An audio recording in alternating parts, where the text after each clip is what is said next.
BC బిల్లుకు మద్దతు తెలపాలని చెప్పేసి కొద్దిసేపటి క్రితమే బీజేపీ రాష్ట్ర కార్యాలయంలో పార్టీ అధ్యక్షుడు నేను రామచంద్రరావును కలిసిన బీసీ సంఘం నేతలు మనతో ఉన్నారు.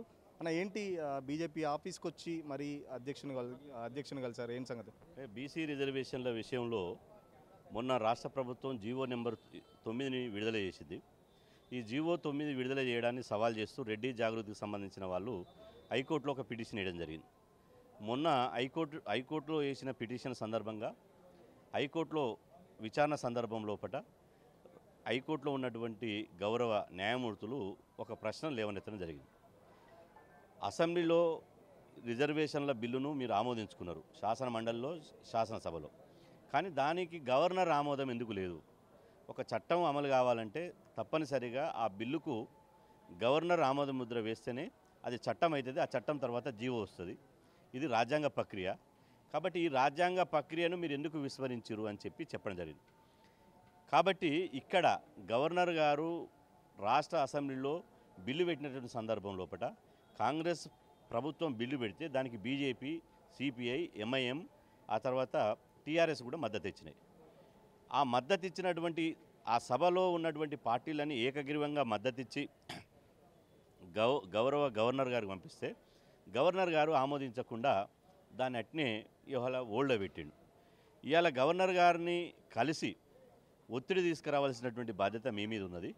ఎందుకంటే గవర్నర్ గారిని కలిసినటువంటి సందర్భం లోపల అసెంబ్లీలో బిల్లు చేసినప్పుడు అఖిలపక్షం పోయి గవర్నర్ కలిశారు. ఆ రోజు కాంగ్రెస్ ఉంది, తర్వాత సిపిఐ ఉంది, బీఆర్ఎస్ ఉంది, ఒక బీజేపీ తప్ప మిగతా వాళ్ళు కలిశారు. బీజేపీ పార్టీ వాళ్ళు ఆ రోజు ఏమన్నారంటే మేము ప్రత్యేకంగా కలుస్తాము, ఎవరితోటి వేరే పార్టీతోటి పోయి కలవమని చెప్పడం జరిగింది. కాబట్టి గవర్నర్ గారిని కలిసి బీసీ రిజర్వేషన్లకు న్యాయం జరగాలంటే గవర్నర్ గారు బీసీ రిజర్వేషన్ల బిల్లుకు ఆమోద ముద్ర వేయాల్సి ఉంటుంది. కాబట్టి మీరు రాష్ట్ర అధ్యక్షునిగా బీజేపీ పార్టీ ఇనిషియేటివ్ తీసుకొని గవర్నర్ గారిని కలవాలని చెప్పి ఈరోజు మేము బీసీ సంఘాల నుంచి బీసీ సమాజం తరఫున ఇలా భారతీయ జనతా పార్టీ రాష్ట్ర అధ్యక్షుడు రామచంద్రరావు గారిని కలిసి ఇలా దానికి సంబంధించినటువంటి వినతి పత్రాన్ని కూడా మేము వారికి అందజేయడం జరిగింది. ఈ సందర్భంగా బీసీ రిజర్వేషన్ల మీద దాదాపు 45 నిమిషాల సేపు సుదీర్ఘంగా రామచంద్రరావు గారితో మేము చర్చించడం జరిగింది. ఈ సందర్భం లోపల బీజేపీ పార్టీ తెలంగాణ రాష్ట్ర శాఖ ఇలా అసెంబ్లీలో బిల్లు పెట్టినప్పుడు మద్దతు ఇచ్చింది, చట్టం చేసినప్పుడు మద్దతు ఇచ్చింది. ఈ సందర్భంగా మేము ధన్యవాదాలు తెలిపినాం. బీజేపీ పార్టీ 2 సందర్భాల లోపల మద్దతు ఇచ్చినందుకు ధన్యవాదాలు. కానీ ఇదే సమయంలో మీరు ఇంత చేసి గవర్నర్ గారి దగ్గర ఆ చట్టం అనేది ఆగిపోయింది. కాబట్టి రేపు కోర్టులో కనుక చట్టం గవర్నర్ గారు సంతకం లేదని చెప్పి కోర్టులో ఏమన్నా నెగిటివ్ జడ్జిమెంట్ కనుక బీసీలకు వస్తే బీసీలు రాజకీయంగా తీవ్రంగా నష్టపోతారు. కాబట్టి బీసీలు నష్టపోకుండా ఉండాలంటే దయచేసి బీసీల పక్షాన కూడా చాలా స్పష్టంగా చెప్తుంది కదా, మొదటి నుంచి వెళ్ళి 9 షెడ్యూల్లో పెట్టడానికి మాకు మతపరమైన రిజర్వేషన్ సంబంధించి దీంట్లో ముస్లిం సంబంధించి రిజర్వేషన్ ఉంది కాబట్టి ఖచ్చితంగా దీన్ని వ్యతిరేకిస్తామని చెప్పేసి చెప్తున్న నేపథ్యంలో మీరు ఇప్పుడు బీజేపీ అధ్యక్షుని కలిస్తే వచ్చే లాభం ఏంటి? అంటే ఇక్కడ 9th షెడ్యూల్లో కలపాలన్నప్పుడు ఆ విషయం చెప్పారు. ఇక్కడ బీసీ రిజర్వేషన్లకు బీజేపీ అధ్యక్షుడు రామచంద్రరావు గారు, ఓబీసీ మోర్చా జాతీయ అధ్యక్షుడు డాక్టర్ కె లక్ష్మణ్ గారు, అదేవిధంగా బీజేపీ ఎంపీ ఆర్ కృష్ణయ్య గారు, ఈ ముగ్గురు వాళ్ళు స్పష్టంగా చెప్పడం జరిగింది మొదటి నుంచి.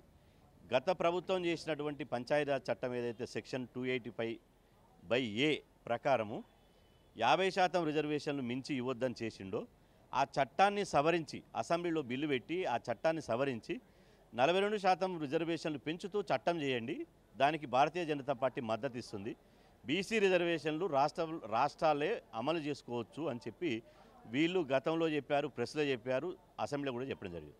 కాబట్టి ఇప్పుడు రాష్ట్ర పరిధిలోనే రిజర్వేషన్లు అమలయ్యేటువంటి పరిస్థితి ఉన్నది. కాబట్టి మొన్న హైకోర్టులో జరిగినటువంటి విచారణ సందర్భంగా గౌరవ న్యాయమూర్తులు చేసినటువంటి ప్రశ్నలు కొన్ని తలెత్తినాయి. కాబట్టి ఆ ప్రశ్నలు మళ్ళీ అక్టోబర్ 8వ తేదీన మళ్ళీ హైకోర్టులో విచారణ ఉంది. కాబట్టి ఇది ఎన్నికల నోటిఫికేషన్లతోటో లేకపోతే ఇంకోటితోటో సంబంధం లేదు. ఇది బీసీ రిజర్వేషన్లకు సంబంధించినటువంటి ప్రక్రియ, పెంపుకు సంబంధించిన ప్రక్రియ. కాబట్టి ఈ లోపు గవర్నర్ గారిని కలిస్తే గవర్నర్ గారు అక్టోబర్ 8 లోపు కనుక ఈ చట్టానికి ఆమోద ముద్ర వేయగలిగితే బీసీ రిజర్వేషన్ దక్కేటువంటి అవకాశం ఉంటుంది. కాబట్టి ఇదే విషయాన్ని భారతీయ జనతా పార్టీ అధ్యక్షులు రామచంద్రరావు గారికి స్పష్టంగా వారు చెప్పారు. విచారణ సందర్భంగా నేను లేను, అవుట్ ఆఫ్ సిటీలో ఉన్నా, కోర్టులో ఏం జరిగిందో నాకు తెలియదు. కానీ ఒక్క విషయం మాత్రం స్పష్టం, భారతీయ జనతా పార్టీ రాష్ట్ర శాఖ మాత్రం అసెంబ్లీలో బిల్లు పెట్టినప్పుడు మద్దతు ఇచ్చాం, చట్టం చేసినప్పుడు మద్దతు ఇచ్చాం. మేము ఖచ్చితంగా కిషన్ రెడ్డి గారిని, బండి సంజయ్ గారిని, డాక్టర్ లక్ష్మణ్ గారిని, మా పార్లమెంట్ సభ్యులను ఈటల రాజేందర్ గారిని వాళ్ళని కలిసి వాళ్ళతో చర్చించిన తర్వాత మేము గవర్నర్ గారిని కలుస్తాం. మేము ఖచ్చితంగా బీసీల పక్షాన మేము గవర్నర్ గారిని కలిసి బీసీ రిజర్వేషన్ల చట్టబద్ధత కోసం మేము కూడా కృషి చేస్తామని చెప్పి వారు స్పష్టంగా హామీ ఇవ్వడం జరిగింది. మీరేమో జీవో తెస్తే రిజర్వేషన్లు అమలైద్ది అంటున్నారు. ఇంటెలెక్చువల్ ఫోరం కొందరు మేధావులు జస్టిస్ ఈశ్వరయ్య లాంటి వాళ్ళు 9th షెడ్యూల్లో పెడితే తప్ప బీసీలకు 42% రిజర్వేషన్ అనేది దక్కదు అని చెప్పేసి చెప్తున్నారు. ఎందుకు ఇంత క్లారిటీ మిస్ అవుతుందంటే బీసీ సంఘానికి చెందిన నాయకులు ఒకవైపు, మేధావులు ఒకవైపు, ఎందుకు బీసీ సమాజాన్ని మీరే ఫస్ట్ ఆఫ్ ఆల్ కన్ఫ్యూజ్ ఎందుకు చేస్తున్నారు? ఇప్పుడు బీసీ మేధావులకు మేము చెప్పేది ఏంటంటే, మేధావులుగా ఆలోచన చేస్తారు.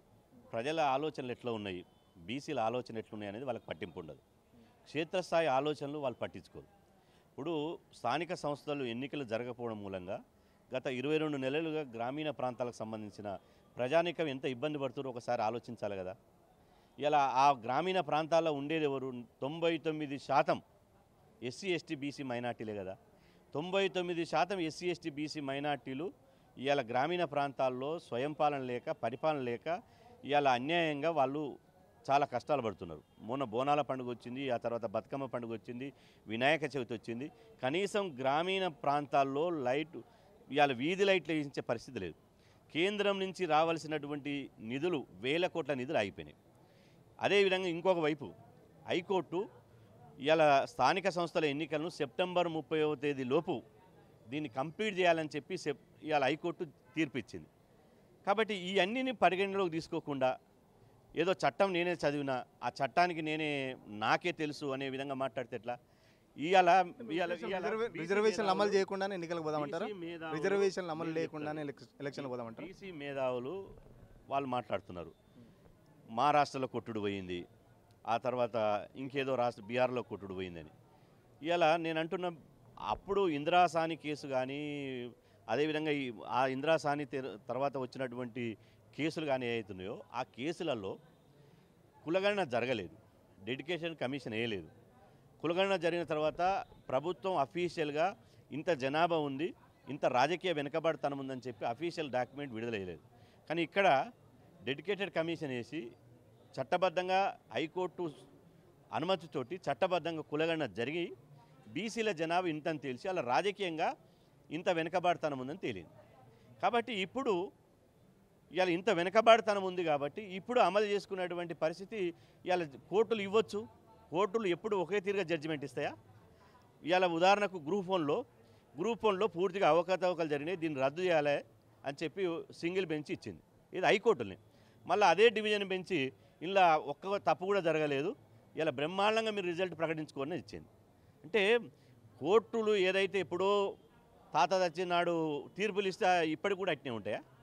కాబట్టి ఇప్పుడు బీసీ మేధావులకు నేను చెప్పేది ఏంటంటే, శత్రువుకు వీళ్ళు ఏం చేస్తారంటే రిజర్వేషన్ వ్యతిరేకులకు, అరే మీరు ఈ విధంగా పోయి కొట్టాడండి, మహారాష్ట్రలో సర్పంచ్ ఎన్నికలైనా కొట్టేసిరు కాబట్టి బీసీ రిజర్వేషన్ చెల్లయి, అదేవిధంగా కృష్ణమూర్తి కేసులో ఇట్లా అయింది, అదేవిధంగా మహారాష్ట్ర కేసులో ఇట్లా అయింది, ఇందిరాసాని కేసులు ఇట్లా అయింది. తెలవనటువంటి వాళ్లకు మా వాళ్ళే ఆ శత్రువులకు ఆయుధంగా మారిపోతున్నారు. ఆయుధంగా మారిపోయి బీసీ వాళ్ళకి ఆయుధం అంటున్నారు, వాళ్ళు కూడా అదే మాట చెప్తున్నారు. కొందరు సోకాల్డ్ కొన్ని బీసీ సంఘాలు రేవంత్ రెడ్డి ప్రభుత్వాన్ని వెనకేసుకొచ్చి దాన్ని సపోర్ట్గా మాట్లాడుతున్నారు. వాళ్ళ వెనకాల ఏం జరుగుతుందో తెలియాలి. వాళ్ళకి సంబంధించి మరి బీసీ సమాజం మిమ్మల్ని నమ్మాలా, వాళ్ళని నమ్మాలి, ఎవరు నమ్మాలి? పదవుల కోసం పెదవులు మూసుకునే వాళ్ళం కాదు మేము. వాళ్ళు పదవుల కోసం పెదవులు మూసుకునేటోళ్ళు. ఇలా జగన్మోహన్ రెడ్డి పదవి ఇస్తా అంటే ఉరికి జైన్ అయిన వాళ్ళు.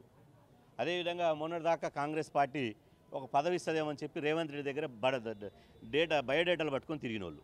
నేను చెప్పమంటావా? సాక్ష్యాలు చూపించమంటావా? మా గురించి మాట్లాడేది.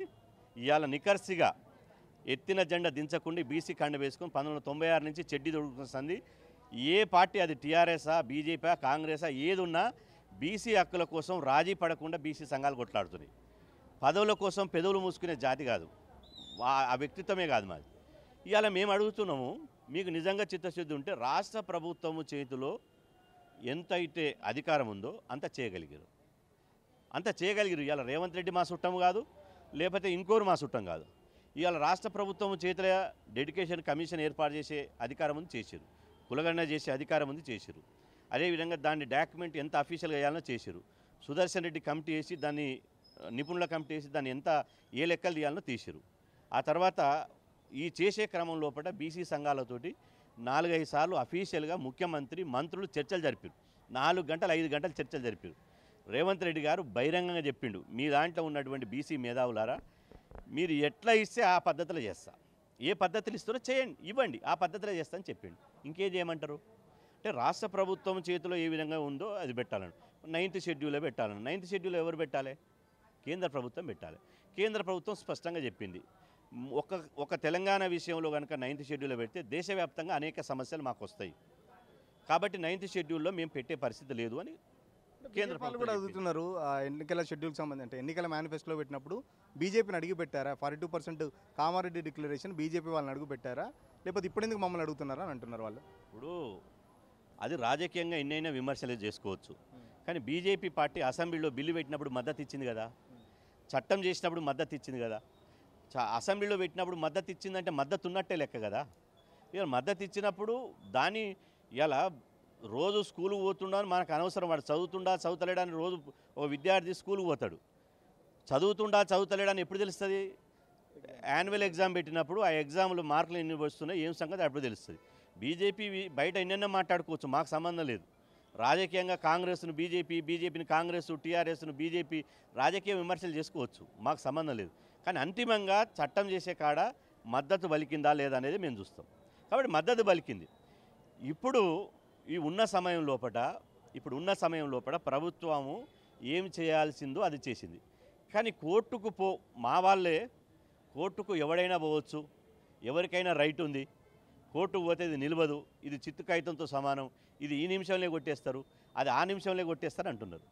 అంటే మీరు ఇక్కడ రెడ్డి జాగృతికి సంబంధించి సోషల్ మీడియాలో ఒక పోస్ట్ కూడా వైరల్ అవుతుంది. రేవంత్ రెడ్డే పంపించిండు, ఇట్లా ఇవ్వాలని ఇచ్చి మళ్ళీ ఎడమ చేతున్న వాళ్ళతోనే కేసులు వేపించిండు. సో కేవలం బీసీలను నమ్మించి మోసం చేస్తున్నాడు కాంగ్రెస్ ప్రభుత్వం అని చెప్పేసి అటు ప్రతిపక్షాలు ఆరోపిస్తున్నాయి. బీసీలను అందరూ బంతాట ఆడుకుంటున్నారు.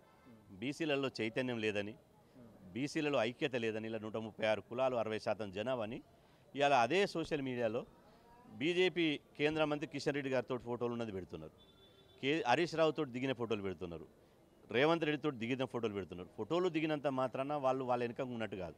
రాజకీయాల్లో మనం చూస్తాం, కామన్గా ముఖ పరిచయం లేనోడు కూడా మన దగ్గరికి వస్తే కామన్గా ఫోటో దిగుతారు. ఫోటో దిగినంత మాత్రాన వాళ్ళు ఎన్నుకుంటారు అనుకుంటే అది మూర్ఖత్వం అవుతుంది. ఇవాళ ఎవరైనా కూడా ప్రభుత్వము 42% జీవో ఇచ్చి ఇవాళ కోర్టులో కేసు ఎందుకు వేయిస్తుంది? 22 నెలలుగా గ్రామీణ ప్రాంతాల్లో ఎన్నికలు లేకపోవడంతో వేల కోట్ల రూపాయలు కేంద్ర ప్రభుత్వం నుంచి రావాల్సిన నిధులు ఆగిపోతే రాష్ట్ర ప్రభుత్వం మీదగానే బడన పడేది. అదేవిధంగా పాలన వ్యవస్థ సరిగా లేకపోతే గ్రామీణ ప్రాంతాల్లో బీఆర్ఎస్ కూడా అదే అడుగుతుంది. 22 నెలల నుంచి ఇదే జీవోతోని 42% రిజర్వేషన్ చేయక ఎందుకు టైం పాస్ చేసింది? 9th షెడ్యూల్ అని, గవర్నర్ దగ్గరని, ఇట్లా అని చెప్పేసి 22 నెలల గ్యాప్ ఎందుకు తీసుకుందని చెప్పేసి అడుగుతాను. వాళ్ళకి స్ట్రైట్గా ఏం సమాధానం చెప్తారు? బీఆర్ఎస్ వాళ్ళకు రిజర్వేషన్ల మీద మాట్లాడే నైతిక హక్కే లేదు.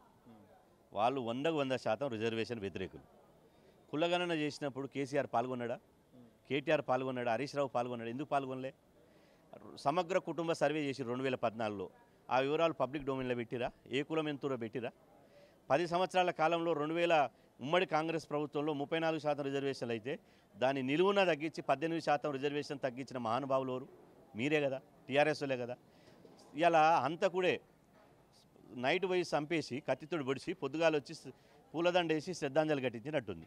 రిజర్వేషన్ తగ్గించింది మీరు, కులగణన పాల్గొన్నది మీరు, రిజర్వేషన్లకు పంగనామాలు పెట్టింది మీరు, బీసీ జాతికి అన్యాయం చేసింది మీరు. ఇవాళ మీరు ఒగలమారి మాటలు మాట్లాడి కాకమ్మ కథలు పిట్ట కథలు చెప్తే వినడానికి బీసీలు ఏమో సిద్ధంగా ఉన్నారనుకుంటారా? అసలు బీసీ ద్రోహులే వాళ్ళు పెట్టినటువంటి ఈ రవాణా కష్టం ఇంకా రగులుతున్నది. ఇవాళ నేను అంటున్నా, ఇవాళ బీఆర్ఎస్ కనుక చిత్తశుద్ధి ఉంటే ఒక పార్టీ అధ్యక్షునిగా బీసీకి ఇవ్వమను, ఒక వర్కింగ్ ప్రెసిడెంట్గా బీసీకి ఇవ్వమను, ఫ్లోర్ లీడర్గా బీసీకి ఇవ్వమను. ఫ్లోర్ లీడర్ కేసీఆర్, పార్టీ అధ్యక్షుడు ఆయనే, ముఖ్యమంత్రి ఆయనే.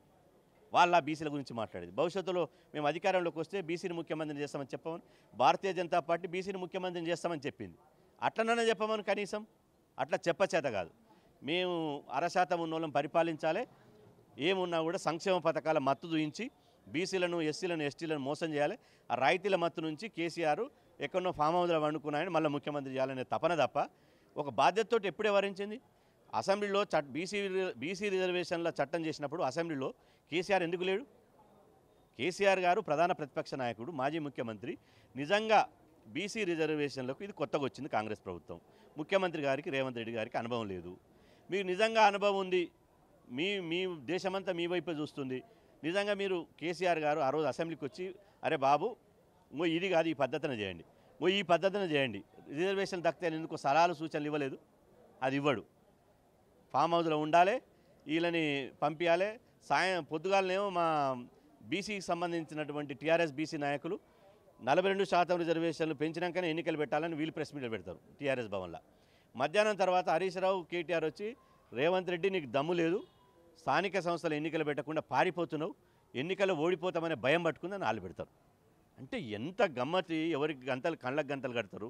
ఎన్ని రోజులు మోసం చేస్తారు బీసీ సమాజాన్ని? మీ బీసీల గురించి మాట్లాడే నైతిక హక్కు కనీసం ఉందా? ఫైనల్గా చెప్పండి, ఈ జీవో ద్వారా బీసీలకు 42% రిజర్వేషన్ అమలై స్థానిక సంస్థలకు వెళ్ళడానికి సిద్ధంగా ఉందా ప్రభుత్వం? 100%, 42% రిజర్వేషన్లు అమలు కాబోతున్నాయి. కాకపోతే చివరి దశలో బీజేపీ పెద్దలు గవర్నర్ గారిని ఒప్పించి మెప్పించి స్వయంగా కేంద్ర మంత్రి కిషన్ రెడ్డి గారు, అదేవిధంగా కేంద్ర మంత్రులు బండి సంజయ్ గారు, రాష్ట్ర అధ్యక్షుడు రామచంద్రరావు గారు, బీజేపీ జాతీయ ఓబీసీ మోర్చా అధ్యక్షుడు డాక్టర్ లక్ష్మణ్ గారు గవర్నర్ గారిని కలిసి బీసీ రిజర్వేషన్లకు ఆమోద ముద్ర వేయించగలిగితే 100% బీసీ రిజర్వేషన్ అమలవుతాయి. ఒకవేళ అమలు కాకపోతే ఖచ్చితంగా మా పోరాటం ఉంటుంది. ఎట్టి పరిస్థితుల్లో ఎవరితోటి రాజీ పడే ప్రసక్తే లేదు. ఎవరి శత్రువు చేతుల్లో మేము ఆయుధంగా మారదలుచుకోలే. ఇవాళ ఎంత ఘోరం అంటే, బీసీ రిజర్వేషన్లు అడ్డుకట్టేసేటోళ్ళని హైకోర్టులలో పిటిషన్ వేసి 42% రిజర్వేషన్ రాకుండా గద్దొచ్చి కోడిపిల్లని దన్నకపోయిన వాళ్ళని విమర్శించాల్సింది పోయి, ఎవడైతే చేస్తాడో వాడిని విమర్శించి, ఎవరైతే పోరాడతాడో వాడిని విమర్శిస్తే మీరు మేధావులు ఎందుకంటారు? మేధావులు అనేవాడు ఇవాళ ఎంతో మేధోమదనం చేసి ఈ సమాజానికి మార్గనిర్దేశం చేసేటువంటి వాళ్ళు మేధావులు. కానీ ఉన్నదా చెట్టు మీద కూర్చొని కొమ్మలు నరుక్కునే వాళ్ళు మేధావులు ఎట్టయితారు? ఇది ఆలోచించాలి. ఖచ్చితంగా కొందరు మేధావుల పేరుతో బీసీ సమాజానికి అన్యాయం చేస్తున్నారు. ఇప్పుడు ఉన్న జీవో పరిస్థితిలో బీజేపీ పార్టీ సపోర్ట్ చేస్తే ఖచ్చితంగా 42% రిజర్వేషన్లు అమలై త్వరలోనే స్థానిక సంస్థలకు సంబంధించిన ఎలక్షన్స్ కూడా పూర్తయి బీసీ 42% రిజర్వేషన్ ఏదైతే ఉందో దానికి సంబంధించి 100% పక్కాగా అమలవుతుందని చెప్పేసి చెప్తున్న పరిస్థితి. ఒకవేళ కాని పరిస్థితుల్లో ఖచ్చితంగా మళ్ళీ మాకు ఏ లీడర్తోని ఏ పార్టీతో సంబంధం లేదు, ఎవరైనా ఒకటే, బీసీ సమాజం అభ్యున్నతే మాకు ముఖ్యం తప్ప రాజకీయాలు మాకు ముఖ్యం కాదని చెప్పేసి శ్రీనివాస్ గౌడ్ చెప్తున్న పరిస్థితి. వీడియో జర్నలిస్ట్ అజర్తో సురేష్, తొలి వెలుగు కోసం. అసలైన తొలి వెలుగు. ఫాలో వాట్సాప్ @తొలి వెలుగు official.